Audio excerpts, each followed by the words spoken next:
Hi babies, como vocês estão? Eu espero que vocês estejam todos bem, estejam em casa, estejam acompanhando as notícias dos últimos dias. E se vocês estão acompanhando as notícias dos últimos dias, vocês sabem que está acontecendo, né? Uma onda de protestos que começou lá nos Estados Unidos e está rodando todo mundo, que é a Black Lives Matter, Vidas Negras Importam, que ela começou pedindo por justiça pela morte do George Floyd, que aconteceu lá em Minneapolis, nos Estados Unidos, né? E a partir disso eu comecei a pensar sobre o movimento e a pensar mais sobre o movimento, né? E eu decidi que estava na hora de trazer pro canal alguns heróis que foram essenciais para que nós pudéssemos atingir o grau que estamos, né? De lutar contra tudo que aconteceu com a gente no passado, toda a história de escravidão, desde o começo. E a personalidade que eu escolhi pra gente começar essa nova era de vídeos, esse novo quadro de vídeos, foi Malcolm X, ou Malcolm X, se você é dos Estados Unidos, não sei como você prefere chamar. E eu vou estar contando um pouco da história e como ele foi importante para todo esse movimento da nossa causa.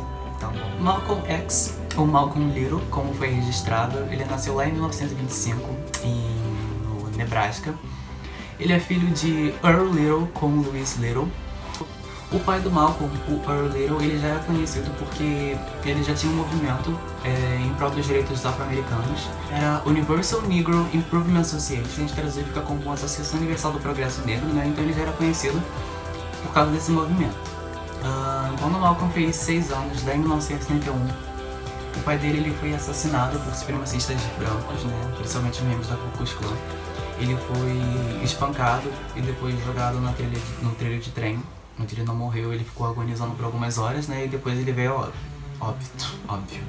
Depois ele veio ao óbito. E a partir daí a vida da família do Malcolm começou a desandar, porque a seguradora se recusou a pagar o seguro da vida do pai dele, porque eles alegaram que o Earl tinha cometido suicídio, então eles não iam pagar. E a partir daí a família começou a passar por dificuldades financeiras. E fora das dificuldades financeiras, a mãe, a Louise, ela começou a passar por problemas psicológicos por causa de todo o trauma que foi perder o marido da forma que perdeu. E a partir daí eles começaram a sofrer pressões do Conselho Tutelar norte-americano, não sei como que eles chamam, para que todos os filhos eles fossem para adoção, né? E a Louise resistia muito a isso, mas eles começaram a duvidar do caráter psicológico dela. E ela foi internada no hospital psiquiátrico, onde ela passou 26 anos até morrer, né? E todos os filhos eles foram levados para adoção. O Malcolm, ele foi adotado, né? Ele começou a estudar e ele era um aluno de muito destaque, tanto que aos 13 anos ele era super elogiado, mas também muito descorajado por ser negro. E uma frase que marcou ele diz que ouviu de professores dizendo para ele desistir do sonho de ser advogado para ele passar a ser carpinteiro, porque era o que mais se enquadrava com ele. Quando ele terminou o ensino fundamental, ele foi no ensino médio, ele foi morar com a irmã mais velha dele, lá em Boston. E ele começou a trabalhar no centro da cidade como engraxate. E a partir de começando a trabalhar no centro da cidade, ele começou a se envolver com pessoas, começou a se envolver com bebidas alcoólicas, com as drogas. Tempos depois ele se mudou para Nova York, para morar lá no Harlem, onde é uma comunidade, um bairro majoritariamente negro lá em Nova York, né? E ele começou a cometer certos crimes junto com um amigo que apresentou as drogas e o álcool para ele. E lá em 1946 ele foi preso, com 21 anos. Ele foi preso e foi condenado a ficar 10 anos preso.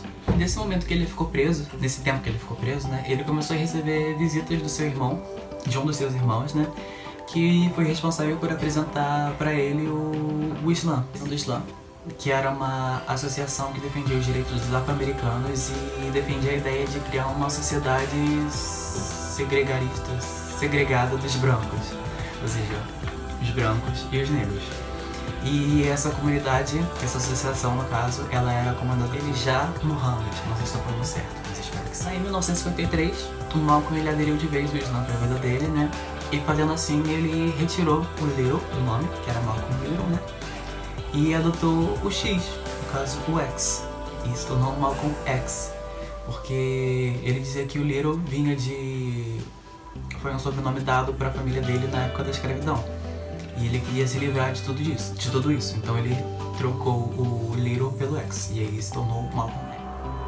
Depois que ele saiu da prisão, né, ele se tornou líder dessa associação, Nação do Islã, no bairro dele, que era o Harlem, né? Também se tornou jornalista, e onde nesse jornal ele publicava vários artigos defendendo essa ideia de segregação da sociedade, tanto a branca quanto a negra. Mas acontece que lá em 1960, com o Malcolm ganhando tanta notoriedade, alguns membros da Nação do Islã começaram a achar que ele queria tomar o lugar do Elijah Muhammad, que era o líder principal da Nação do Islã. Então ele estava achando que ele estava ganhando essa notoriedade e que seria uma ameaça para esse Elijah, para assumir a Nação do Islã, né, e fazer o que ele bem entendesse com aquilo. Lá em 1964, com toda essa confusão, né, entre o Malcolm, o Elijah e os membros da Nação do Islã, o Malcolm ele decide sair da Nação do Islã e fundar sua própria associação, a Muslim Mosque Inc., que era a Associação da Mesquita Muçulmana. E a partir daí ele começou a ter uma maior autoridade sobre o que ele queria fazer, de como ele queria divulgar o Islã dos Estados Unidos pelo mundo afora. E em 1964, no mesmo ano que ele fundou a sua associação, né, ele viajou para Meca, a cidade islã, né, para aprender de fato sobre o Islã. E lá ele mudou o seu nome para... Peraí que eu tenho que ler isso aqui. El-Hajj Malik Shabazz. Creio que seja assim. E como ele foi dessa viagem, Malcolm ele retorna para os Estados Unidos, né, com novas ideias sobre o que era o Islã, de como ele queria divulgar isso pro país, né, pros Estados Unidos. E ele percebeu que a segregação não era um dos pontos do Islã e que ele já estava distorcendo meio que isso. Então ele volta com essa ideia de não segregação, mas de uma unção dos povos, né, tanto dos brancos quanto dos negros, em uma sociedade única.